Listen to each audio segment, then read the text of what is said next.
ito guys yung na-harvest namin sa 1 hektaryang kalabasa. Bali may 70 na container na ganito kalalaki.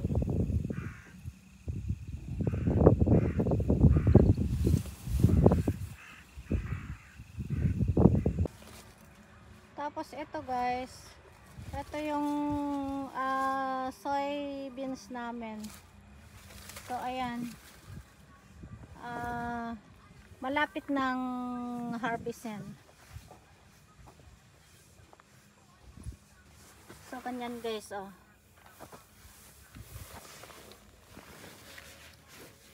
Ayan.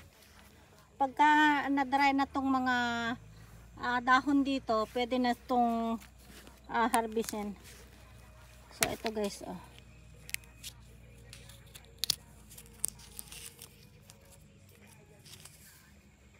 Ay, nahulog. Ayan. Ganito po yung soybeans. So, ganyan siya mamunga guys, oh.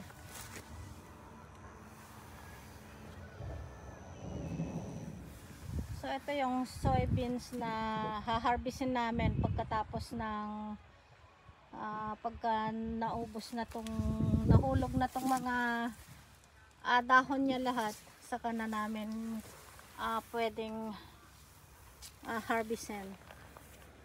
Ayan. Bali may 7 hectares din kaming ganito guys.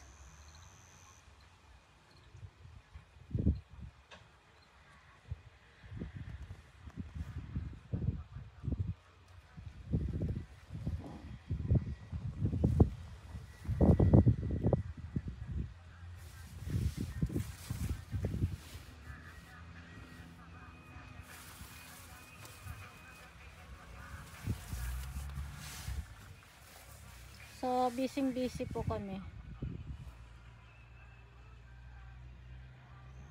Pagkatapos nito guys, yung repolyo naman yung iha-harvest namin. May 1 hektaryang repolyo.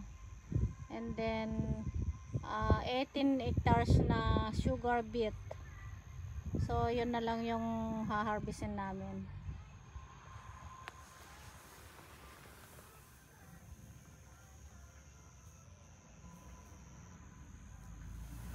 So ito guys, napakadami niyang bunga.